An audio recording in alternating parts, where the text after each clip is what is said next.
Pas lagi asik mencari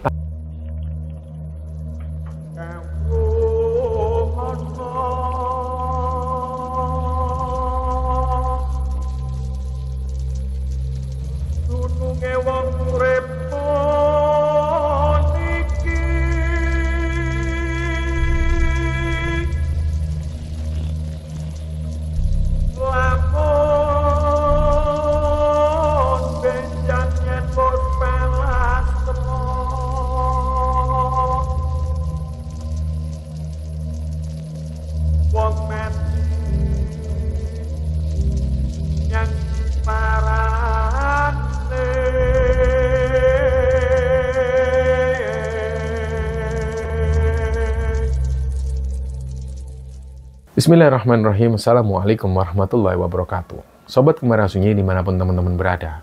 Pada kesempatan kali ini kami akan membagikan cerita yang dikirim oleh Sobat Kembara yang bernama Mas Andi yang asalnya dari Batu, Jawa Timur. Sebelum kita masuk ke ceritanya, untuk teman-teman yang nonton tayangan ini dan belum subscribe, jangan lupa untuk subscribe lebih dulu agar channel Kembara Sunyi ini lebih berkembang lagi dan kami lebih bersemangat lagi dalam membuat konten-konten terbaru di Kembara Sunyi. Dan untuk teman-teman yang telah mendukung kami sejauh ini, kami mengucapkan terima kasih banyak. Semoga amal kebaikan teman-teman dibalas kebaikan berlipat oleh Allah Subhanahu wa Ta'ala.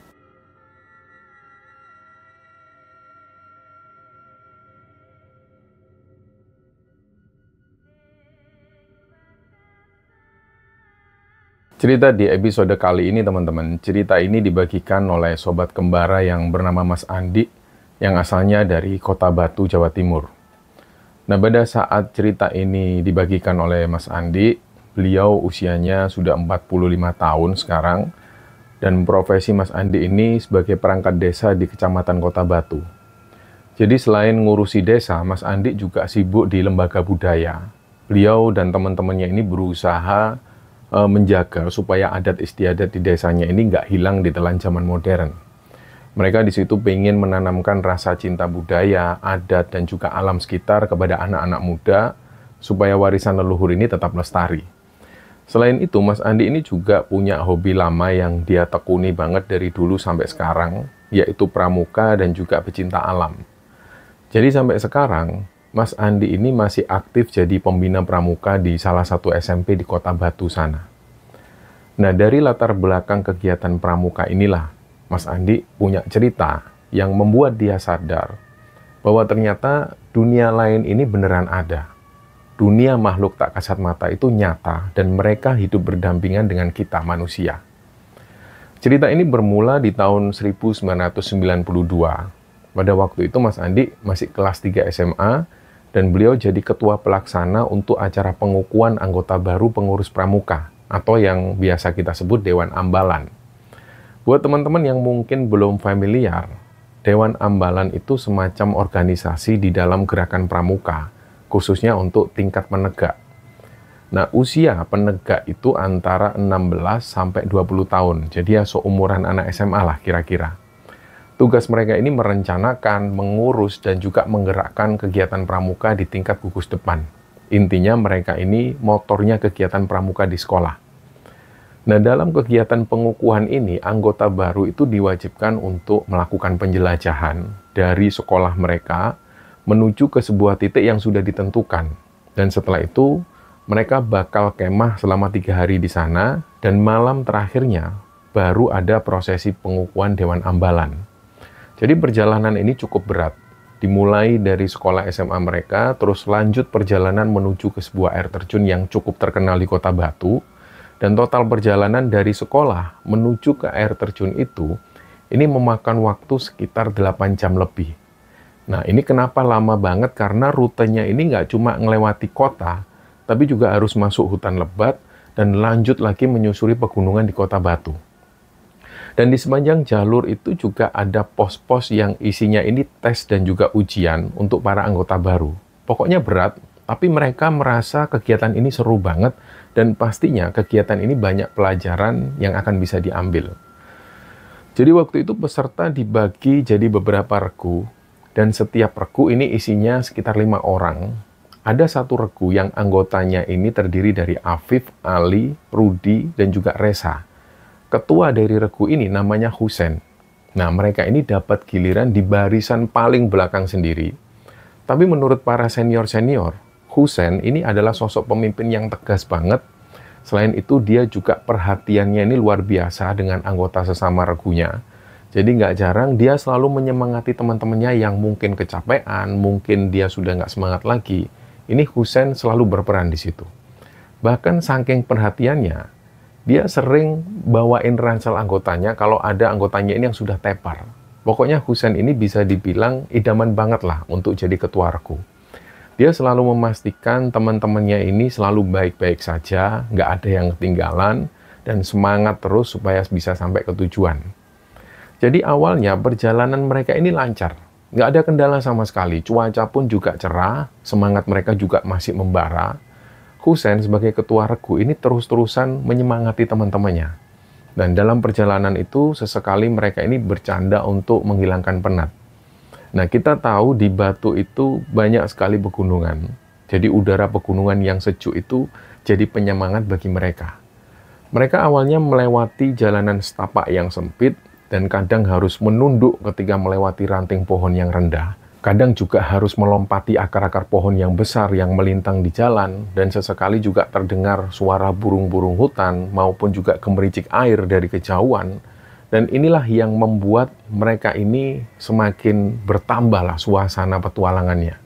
Sampai pada akhirnya mereka tiba di sebuah tempat, lokasinya itu ada di tepi sungai, lokasinya ada di pinggir hutan, yang lokasi ini itu sebenarnya sudah lumayan dekat sekali dengan area air terjun.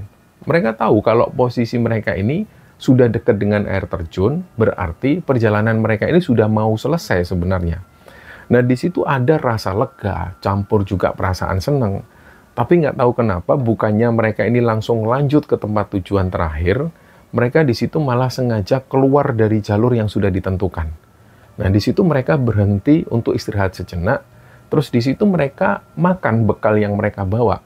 Ya, kita maklum, wajar karena hampir 8 jam mereka jalan dan perut mereka ini pasti kosong dan tenaga pasti terkuras. Jadi di situ mereka istirahat dan waktu itu jam sudah menunjukkan sekitar jam setengah 5 sore. Nah, di sekitaran tahun-tahun itu, di tahun 1992 itu, hutan di sana ini masih lebat dan jauh sekali dari pemukiman.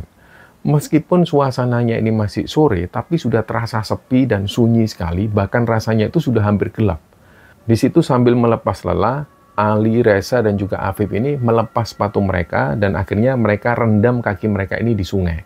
Airnya adem banget, dingin banget, kayaknya memang bener cocok banget untuk menghilangkan pegel-pegel. Nah, sungai ini dalamnya itu cuma setinggi lutut orang dewasa, jadi aman lah untuk merendam kaki. Nah, Reza waktu itu nggak tahu kenapa tiba-tiba dia ini tertarik dengan tumpukan batu-batu kali yang ada di tengah sungai. Jadi, batu-batu itu disusun bertumpuk-tumpuk kayak sengaja disusun sama seseorang. Bentuknya itu mirip candi-candi kecil. Nah, kelihatan memang sangat rapi sekali, tapi memang kelihatan sangat misterius. Terus Reza bilang, itu lihat-lihat, batu-batunya itu kayak sengaja ada yang nyusun ya. Nah, mata mereka fokus ke tumpukan batu itu. Di situ Afif yang lagi asik nyelupin kakinya, dia ini ikut noleh ke arah sana. Jadi rasa penasaran Reza ini makin besar, terus dia berdiri, dia jalan pelan menuju ke tengah sungai. Airnya dingin banget, tapi dia nggak peduli. Dia pengen lihat lebih dekat tumpukan batu itu. Dan pas ngelihat Reza jalan ke sana, Afif juga ikut. Dia nyusul Reza. Dia pengen tahu juga ada apa di tumpukan batu misterius itu.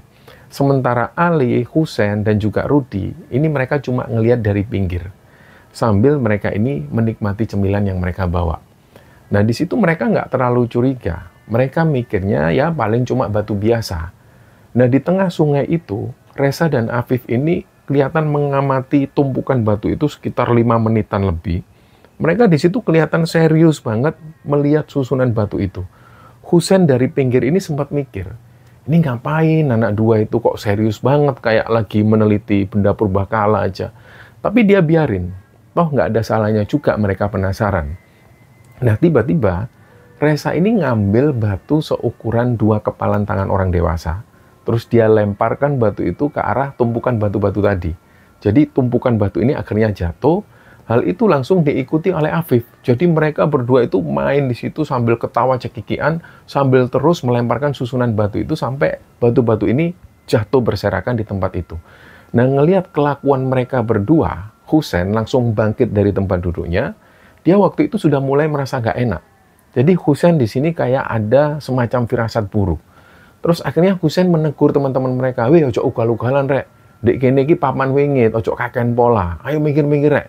Nah, Husain di situ agak tegas kepada teman-temannya. Husain ini bilang, kalian jangan tingkah kayak gitu. Daerah ini terkenal angker. Sudahlah, jangan banyak tingkah. Ayo, nepi yuk, menepi yuk.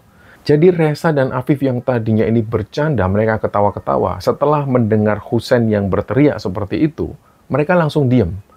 Nah, sekilas mereka semua ini mendengar ada suara teriakan. Jadi dari situ, mereka ini dengar memang ada yang teriak dari dalam hutan. "Hei, ojo." Suaranya itu pelan, tapi suaranya jelas banget. Nadanya itu kayak nada yang melarang. Ojo atau jangan. Anehnya, ini suara anak-anak, tapi wujud anak itu nggak kelihatan. Nah, di situ mereka nyari sumber suaranya. Mata mereka itu melihat ke segala arah, tapi nggak ada siapa-siapa di situ. Dan di situ mereka semua, termasuk Husain, Ali, sama Rudi, mereka langsung kaget. Dan mereka tentu merasa takut. Ternyata firasat buruk Husain ini ternyata beneran. Bulu kuduk mereka langsung merinding dan suasana yang tadinya ini sepi dan sunyi, seketika itu juga langsung terasa lebih mencekam. Mereka langsung buru-buru beres-beres, barang-barang mereka pak semua dan bersiap melanjutkan perjalanan. Reza dan Afif yang waktu itu masih di tengah sungai, ini langsung naik ke tepi sungai. Tapi hal yang tidak terduga ini terjadi sama Reza. Pas dia jalan menuju ke tepi sungai, tiba-tiba kakinya itu kayak ada yang megang dari dalam sungai. Rasanya itu kayak ada tangan yang narik kakinya. Jadi kakinya di situ berat banget untuk dilangkahkan. Dia berusaha jalan, tapi kakinya itu kayak nempel di dasar sungai. Akhirnya dia teriak-teriak minta tolong, "Sen, tolong Sen, kakiku Sen, nggak bisa gerak Sen." Nah, ngelihat hal ini, Husain langsung lari menuju ke arah Reza. Dia langsung bopong Reza, dibawalah ke tepi sungai. Tapi kaki Reza ini beneran nggak bisa digerakin. Kayak ada sesuatu yang nahan kuat banget dari bawah air. Husain ngerasa tenaga dia ini nggak cukup kuat untuk narik Reza sendirian. Akhirnya dia minta tolong bantuan yang lain dan dengan cepat dia berinisiatif untuk gendong Reza di punggungnya. Barulah dengan susah payah, dibantu juga dengan Ali dan Rudi yang ikut narik, mereka akhirnya bisa sampai di tepi sungai. Nah, kaki Reza yang tadinya ini kaku, itu pelan-pelan bisa digerakkan lagi pas sudah ada di darat. Nah, di situ Reza langsung dibaringkan di tanah, kakinya ini masih terasa sakit. Husain langsung sigap ngambil minyak kayu putih dari kotak P3K yang mereka bawa itu terus dioleskan ke kaki Reza. Karena waktu itu memang adanya cuma minyak kayu putih. Dan setelah meletakkan Reza di tepi sungai, Husain langsung buru-buru menghampirin Afif. Dia ngerasa nggak enak sama Afif, takutnya si Afif ini kenapa-kenapa juga. Dan ternyata pas sudah dekat, sekitar 4 meter dari Afif, Husain kaget ngelihat Afif. Jadi Afif ini posisinya itu berdiri kaku, matanya melotot melihat ke arah hutan. Dia ngeliat terus ke satu titik yang ada di depannya. Tapi pas Husain juga ikut lihat ke arah yang dilihat oleh Afif, Husain nggak lihat apa-apa. Nah, di situ wajahnya panik, terus dia teriak sambil nutup wajahnya ini pakai tangan. Afif teriak-teriak, ojo merene, jangan mendekat. Nah, Husain di situ ngerasa aneh, karena nggak ada siapa-siapa di depan Afif. Tiba-tiba badannya Afif ini terhuyung dan dia jatuh ke sungai. Yang dilihat Husain sebelum Afif ini jatuh, jadi benar-benar si Afif ini kayak didorong sesuatu, tapi nggak terlihat siapa yang mendorong. Husain di situ langsung teriak, Allahu Akbar. Berulang kali dia ucapkan, Allahu Akbar, Allahu Akbar. Nah, suara takbir ini dia ucapkan, karena waktu itu ya Husain ini panik. Selain itu, dia juga ingin mengusir apapun yang mengganggu Afif.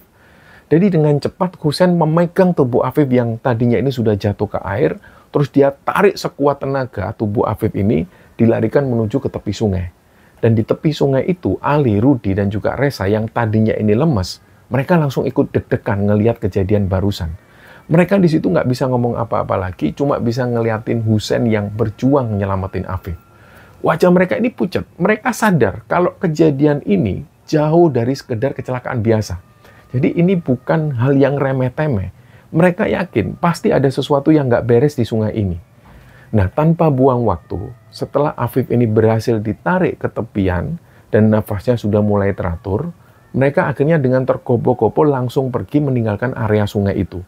Nggak ada yang sedikit pun berani menoleh ke belakang. Mereka cuma pengen cepet-cepet jauh dari tempat angker itu. Nah, Afif sama Reza ini masih kelihatan shock banget, tapi mereka berusaha jalan sekuat tenaga mereka dibantu dengan Husein, Ali, dan juga Rudi. Mereka berusaha balik ke jalur yang sudah ditentukan, dan pas sudah berhasil ketemu jalur utama lagi, waktu itu sudah hampir maghrib. Suasana hutan ini semakin gelap, dan setelah jalan sekitar 15 menitan, dari kejauhan mereka ngelihat area perkemahan yang sudah ditentukan. Nah, di situ ada sedikit rasa lega. Dari kejauhan mereka bisa ngelihat aktivitas teman-teman mereka dan juga regu-regu yang lain. Ada yang lagi masak, ada yang lagi masang tenda, bahkan ada juga yang lagi menyiapkan tempat untuk sholat maghrib berjamaah. Nah, pemandangan itu membuat mereka ini merasa agak nyaman. Tapi rasa lega itu ternyata nggak berlangsung lama.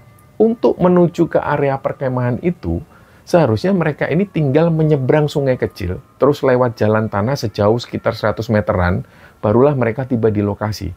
Tapi di situ ada keanehan lagi. Pas ketika mereka ini sudah nyebrang sungai, dan mereka melangkah menuju ke seberang, mereka nggak menemukan jalan setapak yang biasa. Jadi mereka lihat di hadapan mereka ini malah ada tebing yang tinggi sekali, dan tebingnya itu terlihat licin. Jalur yang tadinya mereka lihat dari jauh, ini tiba-tiba sudah nggak kelihatan lagi. Nah, disitulah Ali yang sudah deg-degan juga, dia nyeletuk. Loh, kok aneh ya? Tadi perasaan ada jalan. Nah, di situ Rudi ikut ngomong. Loh iya, mana jalannya ini? Nah, Husein ini coba meraba-raba tebing yang licin itu, tapi beneran, nggak ada pijakan yang jelas. Nah, disitulah mereka panik lagi. Mereka berpikir jangan-jangan ini mereka terjebak lagi, atau jangan-jangan ada yang memang sengaja menjebak mereka, atau jangan-jangan mereka masih berada di alam lain. Nah, di situ pikiran-pikiran negatif ini mulai muncul di kepala mereka. Akhirnya mereka memutuskan untuk menyusuri tepian sungai itu. Mereka berharap mereka bisa menemukan jalan lain menuju ke area perkemahan. Nah, di situ mereka jalan pelan. Karena tepian sungai itu licin dan juga berbatu, udara yang juga semakin dingin, kondisi yang juga semakin gelap, cahaya senter yang mereka pakai itu juga nggak maksimal. Jadi sekian lama mereka berjalan, nggak tahu sudah berapa jauh, tiba-tiba dari kejauhan ini terdengar suara azan maghrib. Suaranya itu samar-samar. Mereka pun makin panik karena suasana ini beneran sudah mulai gelap banget. Mereka di situ belum juga menemukan jalan keluar dari tempat mereka. Nah, sempat dalam hati mereka ini berkata, jangan-jangan mereka ini bakal terjebak di sini semalaman.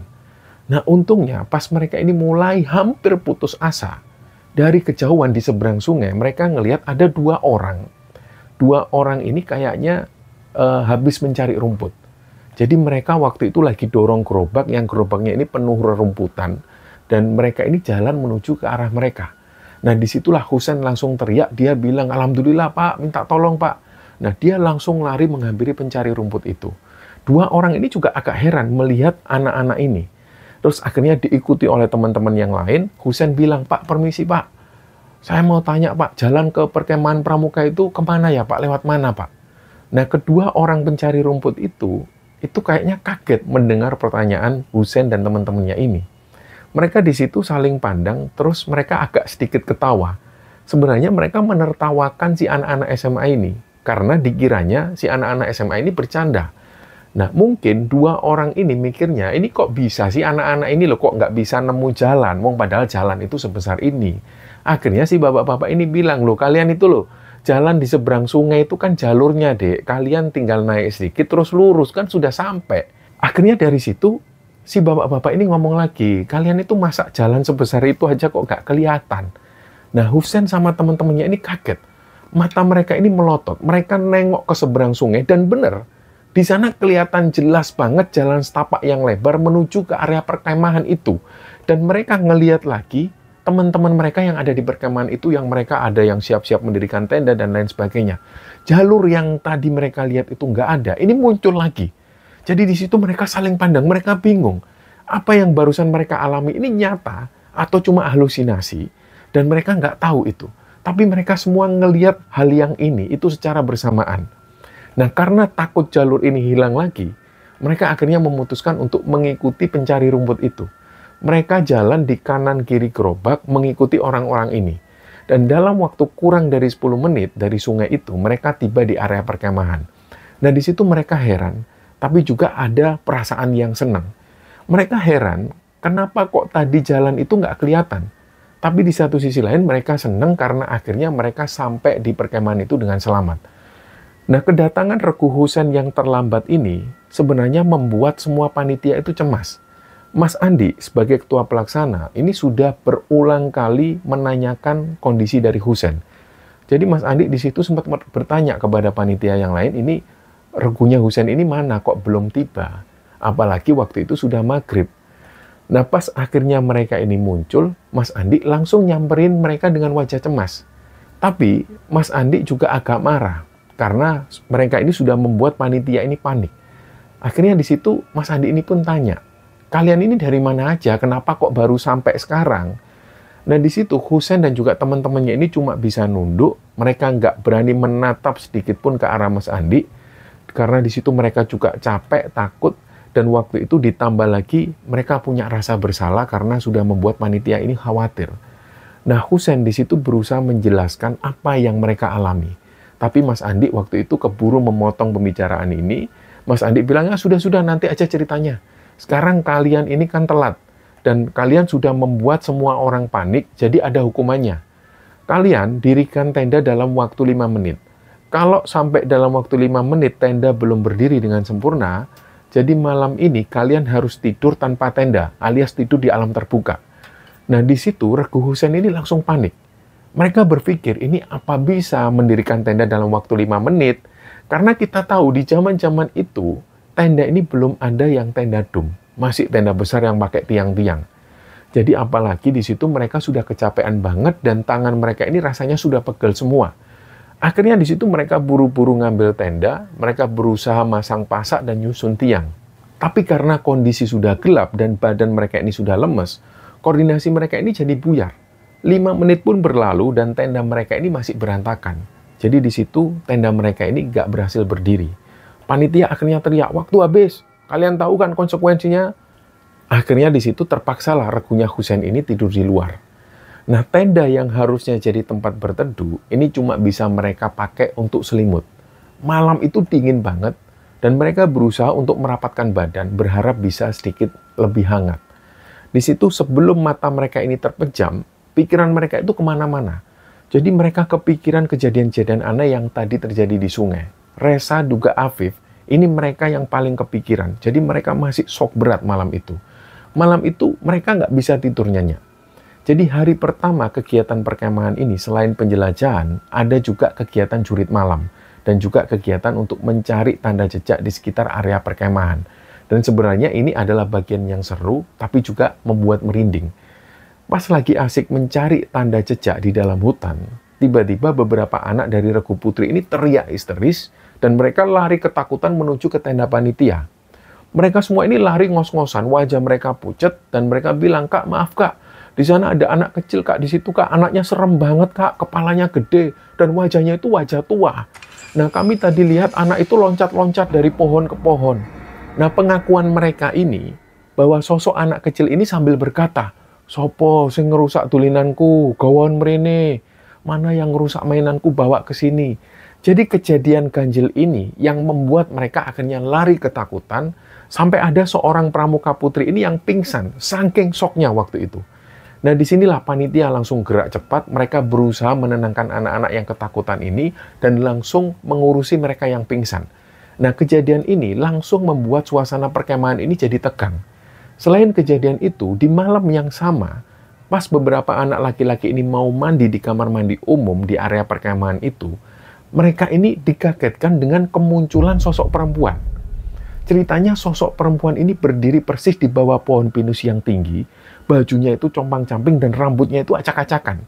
Awalnya, mereka, pramuka laki-laki ini mereka berpikir, paling ini ada orang gila yang nyasar ke sini. Mereka nggak peduli, mereka lanjutkan mandi. Tapi setelah lama diperhatikan, sosok perempuan ini tiba-tiba melayang. Jadi nggak napak tanah. Terus yang lebih membuat mereka merinding lagi, baju yang tadinya ini compang-camping, itu perlahan berubah jadi baju putih panjang yang kumal dan juga kotor. Rambutnya yang tadinya acak-acakan, ini tiba-tiba jadi panjang banget, menjuntai sampai ke tanah.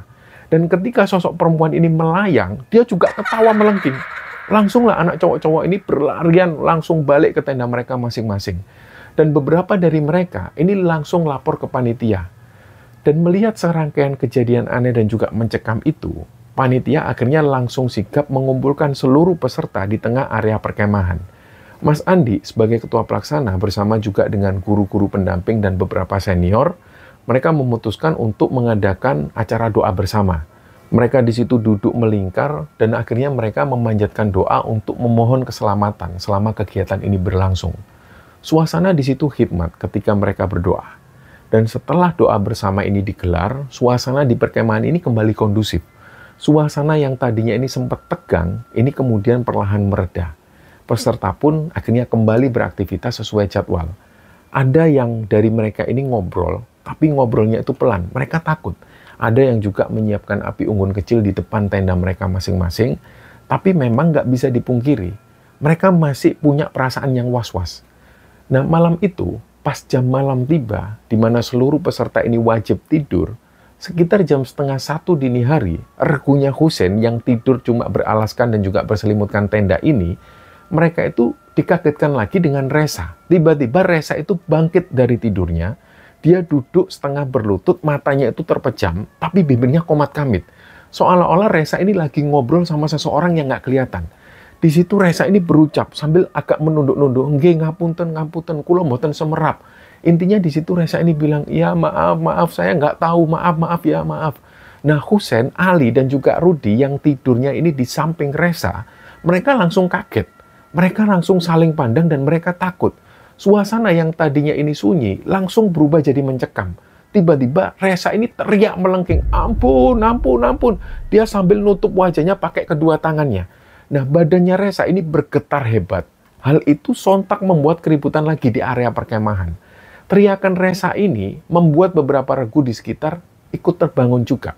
Jadi lampu senter ini mulai nyala di sana-sini. Panitia yang berjaga itu langsung buru-buru menghampiri sumber keributan. Mereka ngelihat Resa yang masih teriak-teriak dan tubuhnya masih gemetaran, mereka langsung menghampiri Resa. Mas Andi dan juga beberapa panitia ini langsung berusaha menyadarkan Resa. Resa, bangun, bangun, Kenapa, Mereka nepuk pipi Resa, manggil-manggil nama Resa. Terus Resa di situ mulai lemas terkulai, dan dia tidur pulas lagi kayak nggak terjadi apa-apa. Disitulah mereka sempat heran, tapi pas ngelihat keadaan ini sudah kondusif, panitia akhirnya memerintahkan yang lain untuk segera kembali ke tenda masing-masing dan melanjutkan tidur. Tapi pikiran mereka ini masih bertanya-tanya, ini Resa ini kenapa tadi? Dan kenapa kok cuma Resa yang mengalami itu? Dan singkatnya, pagi harinya, ketika peserta ini bangun untuk memulai kegiatan baru, diawali dengan sholat subuh berjamaah. Semua berjalan dengan baik. Mereka berusaha kelihatan biasa saja, meskipun dalam hati mereka ini masih bertanya-tanya, ini kira-kira bakal ada kejadian apa lagi? Tapi selama kegiatan berlangsung, Resa dan Afif inilah yang kelihatan gelisah banget. Resa dan Afif ini benar-benar nggak bisa fokus. Mata mereka itu sering banget celingak-celinguk ke sekeliling, kayak lagi nyari atau kayak memperhatikan sesuatu. Nah, raut wajah mereka ini juga tegang, kayak ada beban pikiran yang berat. Husein yang dari tadi memperhatikan teman-temannya ini, dia langsung merasa khawatir. Akhirnya di situ Husein nyamperin mereka pas ada waktu istirahat. Husein tanya, "Kalian ini kenapa? Dari tadi kok kelihatan gelisah terus?" Nah, Resa dan Afif ini langsung nunjuk ke satu titik di area pepohonan pinus. "Itu loh, Hus. Mereka itulah ada di sana. Mereka ngeliatin kita terus dari tadi." Nah, Afif juga bilang hal yang sama. "Iya, itu kayaknya mereka marah itu, Hus." Nah, Husein coba mengarahkan pandangannya ke lokasi yang ditunjuk oleh Resa dan Afif. Tapi yang Husein lihat ini cuma semak belukar dan juga pepohonan pinus. Gak ada siapa-siapa di situ. Husein sempat bingung. Husein sempat berpikir ini apa jangan-jangan temennya ini cuma halusinasi karena kurang tidur atau mereka ini masih shock. Terus Husein meyakinkan lagi ke teman-temannya ini, "Oke, siapa? Kalian ini lihat siapa di sana? Siapa yang kalian maksud marah itu siapa? Nggak ada siapa-siapa loh di sana." Tapi menurut Resa dan Afif, katanya ada beberapa anak kecil yang wujud mereka ini aneh. Afif dan Resa ini yakin kalau anak-anak kecil itu adalah bangsa lelembut. Nah, mereka ini itu melihat ke arah Resa dan Afif dari kejauhan. Anehnya, Resa dan Afif ini bahkan secara detail bisa menyebutkan wujud dari anak-anak ini. Jadi kata mereka, anak-anak ini ukuran tubuhnya itu kayak anak kecil pada umumnya, tapi ukuran kepala mereka itu besar. Giginya juga bertaring, wajahnya itu juga kayak orang tua, keriput-keriput. Husain yang mendengar cerita dari Reza dan Afif ini langsung ikut merinding. Tapi Husain berusaha menenangkan mereka. Husain minta kepada mereka untuk nggak memikirkan hal ini. Tapi dia tahu pasti ada sesuatu yang beneran mereka lihat, meskipun Husain sendiri ini nggak bisa ngelihat. Gimana pun juga, sebagai ketua regu, Husain merasa bertanggung jawab pada teman-temannya. Nah, malam kedua, tiba giliran acara api unggun. Suasana perkemahan yang tadinya ini tegang, itu perlahan mencair, suasananya jadi lebih ceria. Jadi di situ seluruh peserta ini kumpul di sekitar api unggun yang menyala terang. Mereka di situ ngobrol, ketawa-ketawa, dan mereka menikmati pertunjukan seni dari masing-masing regu. Disitulah semua ini berusaha melupakan kejadian-kejadian menyeramkan yang sudah mereka alami sebelumnya. Di situ mereka menyanyikan lagu-lagu pramuka. Di tengah keramaian dan juga keceriaan itu, tiba-tiba Afif ini ngelihat ada sesuatu yang aneh. Jadi di situ Afif ini ngelihat ada sosok laki-laki, tubuhnya itu kurus, tapi tubuhnya ini tinggi. Badannya juga nggak proporsional banget, terlalu jangkung. Nah, sosok laki-laki itu jalan mengelilingi api unggun. Dia jalan pelan dan nggak bersuara, kayak dia ini lagi nyari sesuatu. Afif waktu itu coba ngedip-ngedipin mata, dia kucek-kucek matanya, karena dia mikirnya mungkin dia salah lihat. Tapi sosok itu masih ada di situ. Si sosok ini itu makin dekat dengan posisi regunya Husain. Pas sosok laki-laki ini berdiri persis di hadapan Reza, sosok ini berhenti. Matanya itu kayak mengunci pandangan ke arah Reza. Afif di situ langsung merinding, badannya lemes, jantungnya ini berdebar kencang. Tiba-tiba sosok laki-laki kurus tinggi itu hilang. Nah, tapi pas sosok laki-laki ini hilang, tiba-tiba Reza itu teriak-teriak histeris. Badannya langsung kejang-kejang, matanya melotot. Ditambah lagi yang membuat semua ini khawatir, karena di situ mulutnya Reza ini mengeluarkan busa. Di situ Reza jatuh di tanah, badannya ini nggak terkontrol lagi. Jadi akhirnya suasana api unggun yang tadinya ini sempat ceria, itu langsung berubah jadi panik. Teriakan Reza inilah yang menarik perhatian semua orang. Panitia di situ langsung bergerak cepat. Mas Andi dan juga beberapa senior ini langsung dengan segera membopong tubuh Reza yang masih kejang-kejang itu, dibawa menuju ke tenda kesehatan. Nah, di tenda kesehatan ini, Reza itu benar-benar kerasukan. Badannya masih kejang-kejang, tapi suaranya ini sudah berubah. Nggak kayak suara Reza yang biasanya. Dia di situ didampingi dengan beberapa guru. Kebetulan para guru ini memang hadir untuk ikut bantu-bantu kegiatan. Nah, salah satu guru ini ada yang namanya Pak Sofyan. Pak Sofyan ini adalah guru agama di sekolah itu. Pak Sofyan ini dikenal juga sebagai seorang ustadz di kampungnya.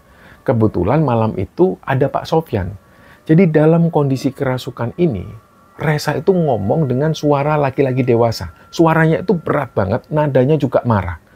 Terus sosok yang merasuki Reza ini bilang, "Iki arek kurang ajar. Oma-omane anakku dirusak kabeh. Anakku ketiban watune. Aku gak trimo. Tak gowo arek iki." Nah, suaranya itu bukan suara Reza. Jadi dia bilang, "Ini anak kurang ajar. Rumah-rumahan anakku dirusak semua. Anakku ketiban batunya. Aku nggak terima. Anak ini akan aku bawa." Nah, mendengar itu, Pak Sofyan ini tetap tenang. Raut wajah Pak Sofyan itu nggak menunjukkan rasa takut sama sekali. Jadi dengan tenang, Pak Sofyan itu mulai berdialog dengan sosok ini. Pak Sofyan tanya, "Kowe iki sopo? Karepmu iki apa? Kamu ini siapa dan maumu itu apa?" Jadi di situ Pak Sofyan ini coba untuk ngajak bicara dengan nada yang sangat lembut sekali. Kayak seperti ngomong sama temennya. Sambil di situ Pak Sofyan juga membacakan ayat-ayat suci Al-Quran. Pak Sofyan di situ juga mengelus kening Reza dan micit jempol kakinya Reza. Nah, pelan-pelan di situ tubuh Reza yang tadinya ini kejang, ini mulai tenang. Teriakan-teriakannya juga mulai mereda. Suara Reza yang berat ini juga mulai menghilang. Disinilah Reza mulai siuman, tapi dia bingung. Jadi Reza ini kayak orang yang baru bangun dari mimpi yang buruk. Di situ Reza nggak inget apa-apa lagi. Tapi bersamaan dengan Reza yang siuman ini, tiba-tiba dari arah luar, mereka mendengar Afif itu jerit. "Ah!" Terus disusul dengan suara-suara aneh lainnya. Ternyata, di sini Afif juga kesurupan. Dia langsung dibawa masuk ke tenda kesehatan, dan dalam kerasukannya itu, Afif ini bertingkah kayak anak kecil. Si Afif ini nangis sesungguhan, dan kakinya itu, istilah Jawanya dia ini kosel-kosel. Kakinya itu dihentak-hentakkan di tanah. Suaranya itu juga jadi cempreng. Dan Afif ini sikapnya itu manja banget, tapi dia juga ada nada marahnya. Nah, dia ini ngomong dengan suara anak kecil. Si Afif ini bilang, aduh kepalaku sakit, pokoknya harus saya balas, kalau nggak mau saya balas, saya minta jajan dan mainan. Nah, dia ini ngucapin hal itu berulang-ulang kali, sambil dia terus nangis meraung-raung. Semua orang di tenda kesehatan, ini mereka saling pandang. Ternyata sosok yang merasuki Afif ini, entitasnya beda dengan sosok yang masuk ke Reza. Afif pun akhirnya langsung diamankan lagi di tenda kesehatan, dan langsung ditangani oleh Pak Sofyan. Dengan cara yang sama, Pak Sofyan itu kembali berdialog dengan entitas yang merasuki Afif. Di samping itu, beliau juga membacakan ayat-ayat suci Al-Quran dan mencoba untuk menenangkan Afif. Gak lama kemudian, Afif pun siuman. Sama sekali dia nggak ingat apapun yang baru saja terjadi. Jadi setelah Reza dan Afif ini kondisinya stabil dan mereka sudah mulai bisa diajak bicara, Pak Sofyan minta kepada anggota regu yang lain, yaitu Husein, Ali, dan Rudi, untuk menceritakan dari awal kejadian sampai teman-teman mereka ini bisa kerasukan itu seperti apa. Nah, Pak Sofyan ini pengen tahu cerita lengkapnya, biar dia bisa ngerti akar permasalahannya seperti apa. Akhirnya di situ Husein sebagai ketua regu, dengan suara yang masih sedikit bergetar, dia mulai menceritakan semuanya dari awal. Dari perjalanan mereka berangkat, mulai dari sekolah, sampai akhirnya mereka berlima ini tiba di sungai yang ada tumpukan batu-batunya itu. Husein juga menceritakan bagaimana Reza dan Afif tiba-tiba merusak tumpukan batu itu. Terus secara bersamaan, di situ mereka juga mendengar ada suara anak kecil. Husein juga cerita bagaimana ketika kaki Reza yang dipegang di dasar sungai. Ketika Afif yang didorong dan juga diteriakin, sampai ketika mereka tersesat dan gak menemukan jalan pulang. Semuanya diceritakan secara detail oleh si Husein. Nah, Pak Sofyan dan juga guru-guru yang lain dan beberapa panitia yang ada di situ mendengarkan si Husein cerita dengan seksama. Mereka sesekali mengangguk-ngangguk dan sesekali wajah mereka itu juga menunjukkan ekspresi yang kaget dan juga prihatin. Nah, setelah Husein ini selesai bercerita, giliran Reza dan juga Afif yang diminta untuk menceritakan apa yang mereka lihat atau apa yang mereka alami sebelum mereka ini kerasukan. Nah, di situ mereka berdua ini masih kelihatan shock, tapi mereka berusaha untuk ngomong. Awalnya dimulai dengan Reza. Reza cerita, sebelum dia kerasukan, dia ngeliat ada sosok laki-laki tinggi. Dia lihat sosok laki-laki itu ada di sekitaran api unggun. Kata Reza, laki-laki itu berhenti persis di depannya, dan yang dilihat Reza, sosok laki-laki itu matanya sipit memanjang. Jadi mirip kayak mata ular, terus giginya juga runcing-runcing gak beraturan. Kuku-kukunya itu panjang dan juga tajam kayak cakar. Nah, laki-laki itu memakai baju dari bahan kulit hewan, warnanya gelap dan juga kusam, baunya juga apek. Nah, sosok ini itu nggak ngomong apa-apa pun, cuma berdiri di depan Reza persis. Tiba-tiba setelah itu, sosok laki-laki ini memeluk Reza. Dan disitulah Reza nggak sadarkan diri. Nah, beda dengan Reza, Afif punya cerita sendiri. Sebelum dia ini kerasukan, Afif itu ngelihat ada anak laki-laki yang lagi digendong oleh ibunya. Jadi, anak laki-laki dan ibunya ini berdiri di sebelah pohon pinus, nggak jauh dari tempat Afif ini berdiri. Tiba-tiba anak ini nunjuk ke arah Afif, kayak lagi ngasih isyarat. Awalnya Afif ngelihat sosok anak dan ibunya ini kayak manusia pada umumnya, nggak ada yang aneh. Mereka pakai baju biasa, kelihatan kayak penduduk desa. Tapi pas ketika dilihat lebih seksama oleh Afif, Afif langsung merinding. Ternyata di kepala ibu dan juga anak ini ada tanduknya, kayak semacam tanduk kambing. Dan pas ngelihat wajah mereka, tadinya yang kelihatan biasa, lama-lama itu berubah. Kulitnya itu jadi berubah kemerahan, ditambah dengan ekspresi mereka ini juga mengerikan banget, kayak wajah yang lagi marah besar. Nah, setelah itu, menurut pengakuan Afif, si anak yang tadinya ini digendong, itu turun dari gendongan ibunya, dan langsung lari ke arah Afif. Disitulah Afif lari ketakutan, dan pas lari itu, kayak ada sesuatu yang nggak kelihatan nabrak Afif dari belakang. Afif pun jatuh di situ, dan kepalanya ini terbentur sesuatu.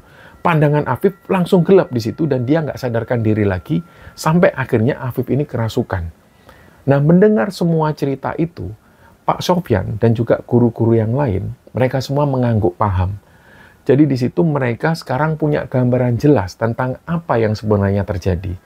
Mereka ini sadar bahwa anak-anak ini beneran mengalami hal yang di luar nalar. Mereka nggak cuma capek atau berhalusinasi, karena ini beneran ulah makhluk tak kasat mata. Jadi singkatnya, hari ketiga perkemahan, waktu menunjukkan sekitar jam 10 pagi. Pak Sofyan ini datang bersama seseorang. Seseorang yang datang bersama Pak Sofyan ini, beliau membawa kresek kecil warna hitam. Ternyata laki-laki yang datang bareng Pak Sofyan itu adalah sesepuh masyarakat di sekitar area perkemahan. Kita sebut saja namanya Pak Narto. Beliau ini adalah orang yang disegani di area sana. Selain karena usia beliau yang sudah sepuh, beliau juga paham banget dengan hal-hal mistis di daerah itu. Kehadiran Pak Narto ini memang membuat suasana di tenda kesehatan itu jadi sedikit lebih tenang. Karena semua tahu, memang Pak Narto ini punya ilmu. Nah, setelah ngobrol-ngobrol sebentar dengan beberapa guru dan juga panitia yang ada di sana, Pak Narto ini minta supaya regunya Husein ini dihadirkan. Nggak lama kemudian, datanglah Husein bersama anggota regunya, yaitu Reza, Afif, Ali, dan juga Rudi. Mereka semua duduk persis di depan Pak Narto, wajah mereka itu tegang.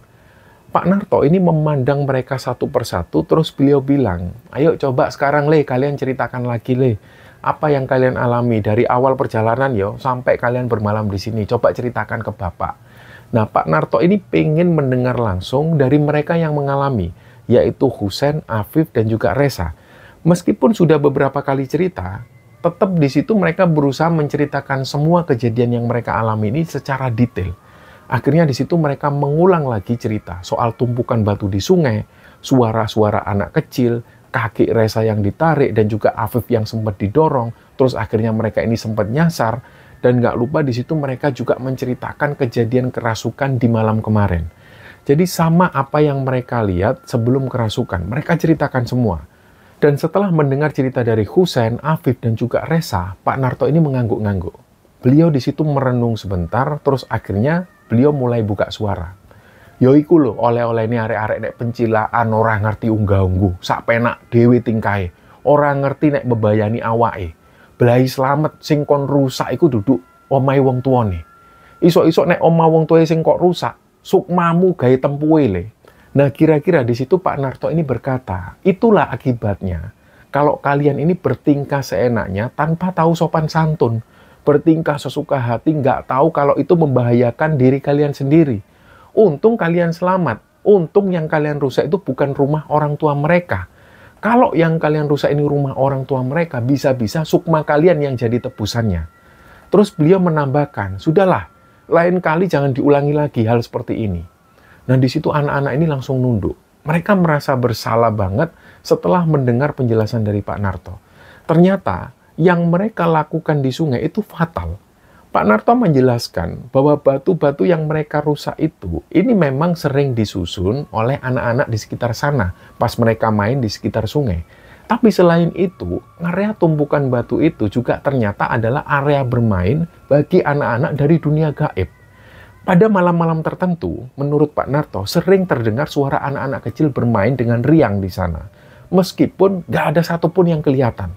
Dan yang paling penting, area sekitar sungai dan juga air terjun itu, menurut Pak Narto adalah perkampungan bangsa jin. Makanya kalau ada yang ganggu, mereka marah. Pak Narto di situ ngasih nasihat lagi, intinya ya, dimanapun kalian berada, selalu utamakan kesopanan, jaga lingkungan. Jangan berbuat yang berlebihan yang bisa berpotensi mengganggu ketenangan orang dan juga makhluk lain. Kita ini loh hidup berdampingan, jadi harus saling menghormati.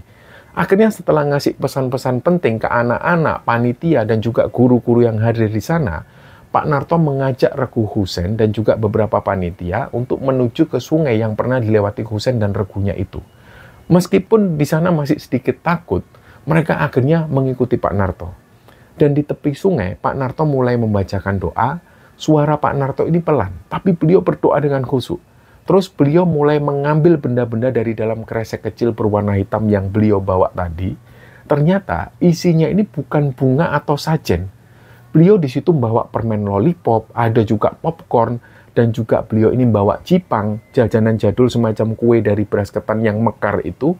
Terus beliau juga membawa bunga mawar putih. Ternyata kata Pak Narto, benda-benda ini bukan sembarang jajan atau bunga, tapi ini adalah hadiah untuk penghuni sungai itu. Jadi dengan hati-hati, Pak Narto kemudian menghanyutkan semua benda-benda ini ke sungai, mulai dari permen, popcorn, cipang, dan juga bunga mawar putih itu. Akhirnya benda-benda itu pun ngambang di permukaan, terus pelan-pelan hanyut terbawa arus. Nah, sambil melarung hadiah-hadiah itu, Pak Narto ngomong dengan suara lembut, tapi penuh permohonan. Pak Narto di situ ngomong dengan pelan, "Sepurane ya Le, arek-arek iki nggak ngerti. Mohon maaf yang sebesar-besarnya. Ini loh tak ganti sama jajan dan bunga. Maaf yo, maaf yang sebesar-besarnya. Jangan lagi ganggu anak-anak ini yo." Nah, setelah berucap seperti itu, Pak Narto dengan lembut nepuk air sungai itu sebanyak 3 kali. Jadi beliau ini kayak lagi ngasih isyarat atau pamit. Terus akhirnya beliau berdiri dan meninggalkan tempat itu, diikuti oleh semua orang yang ada di sana. Mereka merasa suasana di sekitar sungai itu jadi agak terasa lebih ringan, nggak seberat dan juga semencekam sebelumnya. Ada harapan kalau setelah ritual ini, semua gangguan ini akan berakhir. Nah, malam harinya acara pengukuhan Dewan Ambalan ini akhirnya digelar. Suasana kembali ceria dan penuh semangat, api unggun ini kembali menyala, mereka semua semangat mengikuti proses puncak. Husein dan juga regunya ini maju ke depan. Mereka menerima tanda satuan, tanda bahwa mereka sudah resmi jadi anggota Dewan Ambalan. Nah, ini momen yang ditunggu-tunggu. Hasil dari semua perjuangan dan juga ketakutan yang sudah mereka lewati. Dan pada saat prosesi penerimaan tanda satuan ini, secara nggak sengaja, mata Husein ini tertuju pada beberapa sosok. Jadi mereka ini, sosok-sosok ini tuh berdiri di antara semak-semak dan juga pohon-pohon. Agak jauh dari keramaian api unggun. Tapi meskipun samar-samar dilihat oleh Husein, Husein ini bisa melihat beberapa anak kecil dan beberapa ibu-ibu yang ada di sana, mereka berdiri di situ. Dan kali itu, mereka ini wajahnya itu nggak mengerikan kayak yang dilihat oleh Reza dan Afif. Jadi anak-anak kecil ini tampak seperti anak-anak pada umumnya. Nggak ada wajah tua atau gigi yang runcing, dan ibu-ibu yang ada di sana juga kelihatan biasa aja. Nggak ada tanduk di kepala mereka. Dan yang membuat Husein ini lega, sekaligus dia ini terharu, mereka semua itu senyum ke arah Husein dan teman-teman. Dan anehnya, mereka semua ini, terutama yang anak-anak kecil, tangan mereka itu bawa jajanan dan juga permen yang tadi siang dihanyutkan oleh Pak Narto di sungai. Jadi jajanan dan permen itu dipegang di tangan mereka. Seolah-olah ini jadi tanda bahwa mereka sudah menerima persembahan itu. Dan setelah menunjukkan senyum ini, mereka perlahan menghilang. Dalam hati Husein, dia berucap Alhamdulillah. Karena dia tahu ritual yang dilakukan oleh Pak Narto ini akhirnya berhasil. Malam itu pun berlalu tanpa ada teror lagi. Gak ada yang kerasukan, gak ada penampakan yang aneh, dan gak ada jeritan ketakutan. Semuanya bisa tidur nyenyak. Mereka bisa mimpi indah setelah 2 malam mereka mengalami teror. Nah, paginya acara penutupan kegiatan ini pun digelar dengan lancar dan juga penuh kebahagiaan. Semua peserta dan juga panitia ini saling berpamitan. Mereka saling mengucapkan terima kasih atas pengalaman yang sudah mereka bagi selama beberapa hari ada di sana.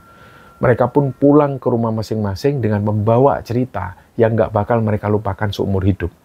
Dan sampai cerita ini kami ceritakan, mereka semua ini sudah punya keluarga masing-masing, tapi mereka masih sering kumpul. Karena sampai saat ini mereka masih tinggal di Kota Batu. Dan pengalaman horor yang mereka lewati bersama ketika waktu itu, ini malah memunculkan ikatan persahabatan mereka. Mereka jadi semakin kuat dan semakin tidak terpisahkan. Nah, kisah ini jadi pengingat buat mereka, bahwa di dunia ini, mereka nggak sendirian, kita nggak sendirian. Ada makhluk lain yang hidup berdampingan dengan kita, dan kita wajib menghormati keberadaan mereka, supaya tidak terjadi hal-hal yang tidak diinginkan. Dan yang paling penting, selalu jaga ucapan dan tingkah laku, dimanapun kita berada, terutama di tempat yang asing atau sepi, karena kita nggak pernah tahu siapa yang sedang mengawasi. Dan semoga kisah ini bisa kita ambil hikmah dan bisa kita ambil pelajaran di dalamnya. Mohon maaf jika ada salah-salah kata. Wassalamualaikum warahmatullahi wabarakatuh.